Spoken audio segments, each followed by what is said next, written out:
Was that mostly before the end of the last financial year? Yes, it was. That was 310,000 had been done before the end of the last financial year. And okay, and then that 310 will again be collected this year, so it's ongoing, it's cumulative, so which is good. And that's only from the small sample that we've resolved. With the non-rateable Local Government Rating Act, 02, isn't it? Yep. It actually talks about churches being exempt, but there's a lot of so-called non-charitable status churches which are pretty chunky financial institutions now. Is that the sort of thing you're looking at too? Do you have the ability to question the charitable status, or you can't go that far? Through the chair, if it's church used for a place of worship, then it is non-rateable. But some of these buildings, they're in warehouse type properties these days, and they can use portions of that warehouse for other activities. So we can't question if it's used as a place of worship, and it's quite obviously when you inspect them a place of worship for a portion of it, then that's not questioned. But if there are other parts of the building used for other purposes, then we can rate them accordingly. Okay. Do you have any idea of how much we might be benefiting? Can you extrapolate any of these numbers? Have you got a feel for it? Might be on the upside of $1 million when we've finished it, or 2 million, or was that too hard to call? Through the chair, it's actually really difficult to call. The majority of the ones that we haven't yet resolved, but we've done the first look through, have been council properties where they've got leases on them. We need to inspect the leases and see what the properties are being used for quite carefully. We can't say yet. Okay, so that last question, Chair, that would capture council-owned properties as well. We're investigating council-owned properties. I'm aware of one in the Hibiscus Bays area where a vehicle licensing company has its offices, its commercial offices, for at least 30 hours of the week within a football club room. Yes, so that's the sort of thing we'd be looking at? Yes, it would, yeah. Okay, thank you. Thank you. Councillor Cashmore. Thank you, Madam Chair. So we have, 1,930 that require more investigation. I imagine some of those may be contestable if you start going into places of religious worship or religious business activity. There will be some contestability. So how are we going to arbitrate our way through that? Yeah. Through the chair, the legislation is quite clear, so we don't have a problem with determining whether or not something is rateable. It's just quite a time-consuming process to go out and actually inspect. And yes, they've got the ability to object to the RID and to say we would argue it's only 55% for this activity, but we will work through those on case-by-case basis. So there's no set process, we just negotiate our way through it. Because there isn't. Their vision of what is clear and compared to ours in the legislation might be somewhat different, I would suspect. That's correct. I have checked it out legally as well, if there's any way we can make this process any easier, but no, it's just the task we've got. Yeah. Okay. Okay, thank you. No other questions. I'll move the recommendation. Have I got a second? Second. Yep, second. Thank you. All those in favour? Aye. Against? Carried. Thank you very much. And item number 16. Happy to move. Happy to move. Thank you, Councillor Walker. Second. Any questions? Second, Councillor Poe. Councillor Darby.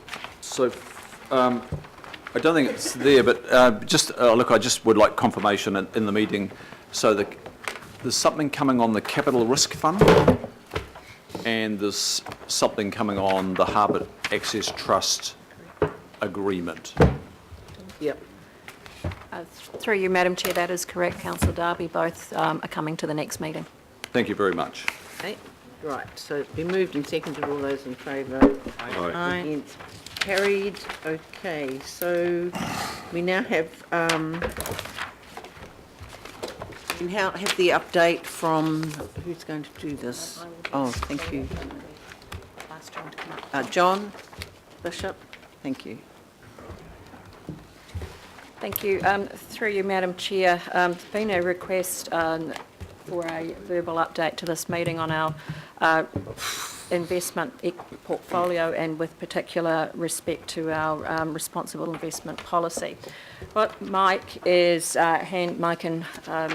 Sandra are handing out now are two documents for you which I'll refer to in this discussion. Firstly being an extract from our Treasury Operating Manual, which is our responsible investment policy. Secondly, a memo dated the 8th of October 2015 from JANA, who are our investment fund managers, a note to Council with respect to environmental, social and governance investments. So I'll refer to that in this conversation. To set the context, some of the questions that I'd like to acknowledge that Councillor Darby has raised with both Stephen, John and myself, and there are some that were raised overnight that I'll reference. To put into context, we have approximately $330 million, as councillors are aware, in our diversified financial assets portfolio. You're also aware that at a meeting in the recent past months that you approved us accelerating the release. We are currently under delegation. I have delegated authority to release up to $23 million per annum from that fund. You authorised us accelerating that release to $100 million in this financial year and $100 million in the next financial year. We are currently in the process of executing the first tranche of that $100 million release, and that will be balanced across our entire portfolio of investments. With respect to some of the questions that were raised with certain investments held by the Janus Global Fund, to give you some context of our $330 million of our total funds, we calculate at the present point in time that Janus may, and I emphasise that may because we are awaiting absolute confirmation from them, have invested approximately $770,000 of our funds, potentially in equities of British American Tobacco. Lord. Potentially, that is. When we complete the release of the investments over the next month, the release of the $100 million over this month, that will release down to, again, subject to confirmation that these funds are actually held, our calculation. Subject to confirmation. Kathy, Why Councillor don't we know Casey, that right now? You knew Councillor this was Casey, coming. would you please listen to the briefing? What does subject to Then you confirmation can ask mean? questions. We expect that, calculate that at the end of this calendar month, post the conclusion of the $100 million release, should we have funds that remain invested by Janus in equities of British American Tobacco, that would be less than 0.2% of our total funds under management. To reference the particular questions that Councillor Darby has asked, and I will proceed these, we can confirm that the responsible investment policy that you've been handed does apply to all of Council, has been approved by the Treasury Management Steering Group and forms part of our Treasury Operating Manual. You'll see that document before you. It also aligns to the general principles of the UN policy of responsible investment. We've also been asked if we can confirm that what evidence that we may have that the ACIL board, when they were responsible for managing the portfolio, adhered to this policy. That is obviously a question that would need to be asked directly of that board. However, we have no evidence in our possession to suggest that they did not comply with that policy. Other questions that we have been asked are whether we can confirm that there are any other funds in which our total portfolio of investments may have investment in other tobacco, alcohol, sugary drinks, and a number of other items. The answer that we can give you at this point in time is that we are working with our fund managers to ascertain the investments held across in the various asset classes that they hold on our behalf. We do not have information, or nor do we go into the details, down to the specific details of individual investments. That is why we engage JANA as our fund managers. You have a second document that has been provided to you, which, as I referenced, is dated the 8th of October, which is this document here. That gives you the details of the compliance against our policies of the specific funds that we have. A further question was asked of us by Councillor Darby overnight, was whether we are satisfied that there are any other investments that may be connected to a number of other activities, including weapons production, nuclear power, gambling or pornography. To give you a view of that, we are satisfied that all our investments are legal. What we do need to note in this briefing, however, is that one of our portfolios being held by Devon Funds Management, they do invest in Sky City. So we could not give you an absolute assurance at this point in time that any of our funds are directed by Devon into investments of Sky in Sky City, or for that matter, Sky TV. We've also been asked what action we are taking, noted there and made reference to the confirmation we have from Jana, and we are exploring that and delving into that further, as I've stated. Last but not least, the last question that we were specifically asked is whether we could give a date as to when Council will have sold down all investments that may be inconsistent with our responsible investment policy. And as I've referenced, we are in the process of executing the transaction that you gave us authority to do so, of releasing $100 million.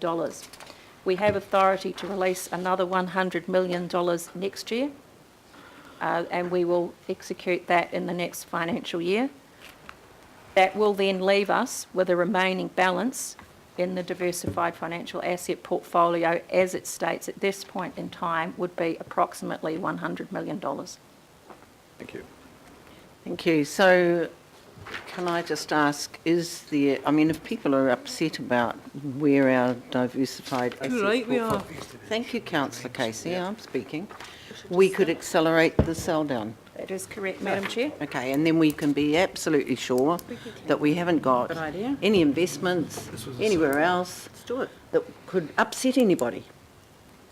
Okay, Good idea. so Yeah, get rid of it all. I'm asking councillors to think of that while we have the discussion, so that, and can I please ask councillors, don't shoot the messenger.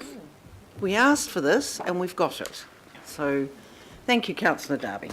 Thank you, and I'd like to thank the Chief Executive and the Chief Financial Officer for turning this around pretty quickly. I know that financial markets area, and it's hard to go and find very quickly where you are invested, especially when you are invested indirectly. So I acknowledge the staff for beginning the paper trail, and there's more to come.